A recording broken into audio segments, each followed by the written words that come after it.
Hey yo, that's your boy ChinitoYang back in the house again, and I started work at 5:45 a.m. this morning because I had to work for my homie Miguelito. Anyways, I only got 4 hours sleep, but still, I want to talk, man. I was born to be a talker. I like to talk everything about whatever is going on in the world. But starting off, I want to give a special thanks to Homeboy Orange Effects for always being behind my back, 100% supporting me, even though I don't really have that many viewers. But it's cool, as long as I have the weight to express myself and my feelings towards any kind of circumstances whatsoever. And that makes me happy. Life is about up and downs, right? Sometimes you feel happy, sometimes you feel down, but you just have to know how to deal with the depressions. Even though right now the economy is bad, we will figure out a way out somehow, because I was listening to a radio last night. This guy said something that really touched my heart. He was saying that no matter what, it doesn't matter if you're Asian American, white American, Latin American, or African American, or even Muslim American, we're all one nation united. Now, my homie right next door is playing some reggaeton in Chinese, which is kind of funny, but they might have some interference of my video. So anyway, the dude was saying that we are one nation united. See, he said exactly what Obama said. I know he might be a copycat, but that's something that really touches me, okay? I think, especially during this crisis, we need to overcome the hatred towards one another, okay? Especially as we're being minorities here in the United States. Asians always being perpetrated, by white people. That's what I believe. I don't have nothing against white folks, whatsoever. Nothing, not to be offensive or anything, but I think, um, Hispanics and blacks usually turn to make one certain group, and the Asians always being cut in between the middle. That we're all educated, and our parents, put us through college to get a better education, so we can get a job, same as the white folks. But if you've seen a movie White Castle before, the guy in the movie, he was being, picked on, he was being taken advantage of. I think, even though that's a movie, it might not be real. I think that's exactly what's going on and what happens at the workplaces. White people always get the priorities, but let's forget about that. Let's put that away first. But what I'm trying to say is that most of the whitewashed Asian Americans, they tend to have a willingness to being pushed down, or they try to assimilate into a white community. But no matter how hard they try, you cannot get rid of your slender eyes, and that's slender eyes.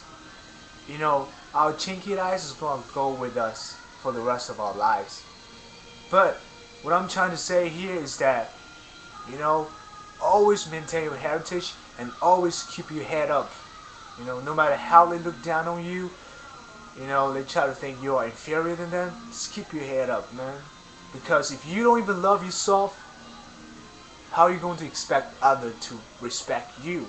That's why every time I go out, I always walk like I'm confident.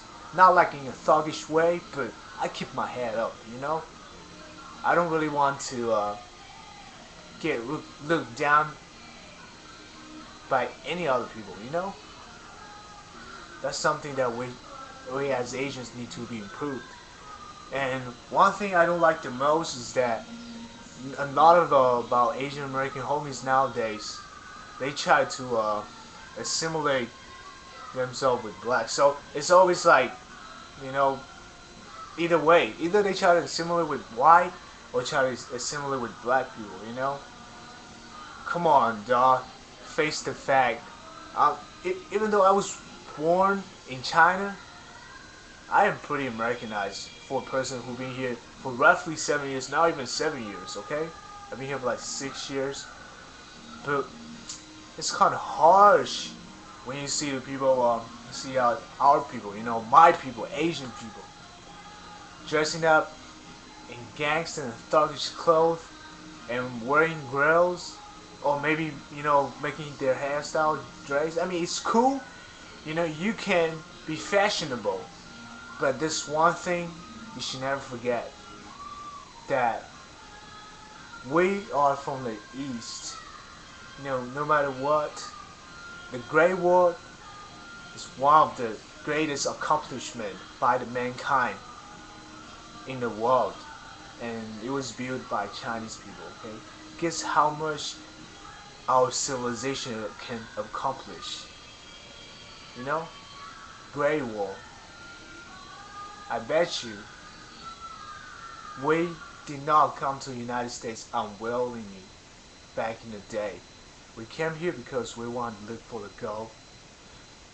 Because during the gold rush and and the transcontinental railroad building and infrastructure era, Chinese people came over, and it brought the new wave of the Chinese immigrant. And our people suffered a lot, especially after they passed the Chinese Exclusion Act, for which Chinese people are not allowed to come into the States anymore. So basically, a lot of people who were already here before the Exclusion Act were not able to see their relative. That's something that I can relate it to as well. I mean, from the place I came from, it's like a small town, so we don't really have the opportunity to come overseas and study. I was pretty lucky, so thank God for that. But it's really unbearable to not being able to see your family for these many years. And I just hope that for anybody out there who still live with their family, their uncle, their aunt, maybe they're living in the same house, I wish you guys can get along quite well, very well, because life is short, and you better cherish the moment while you have it, because when it runs out, when you experience something, experience a loss of your loved ones from your family, and then you start to realize that you should have spend more time with them. It's already late, you know. So the main point I'm trying to say here, after wasting 8 minutes of your time, is that we should be respectful and obedient, and take our responsibilities and obligations toward our family members, especially your grandparents. Always show them respect. Our culture, in our cultural context, always show respect to the elderlies, and always love and take care of the young ones. That's what I'm trying to say. Maintain our heritage. Maintain our heritage. Maintain our heritage. And we have civilization that's been existing for 5,000 years, more than 5,000 years. A lot of great inventions are created by Chinese people. And right now, Asian people need to be united and stand up and let our voice to be heard. And hopefully one day the Confucius teaching will be spread around the world. And when people enter my house, they will try to take off their shoes. And you don't need to get down on your knees because that's the Japanese culture. Respect for that. But I hope one day, when China is catching up, a lot of people will start appreciating our culture. That's your boy ChinitoYang, man. This might not make sense to you, but it's cool. I just like to talk a lot. Peace out, homie. Hey, right on. Orange Fix. Much love for you. Dig.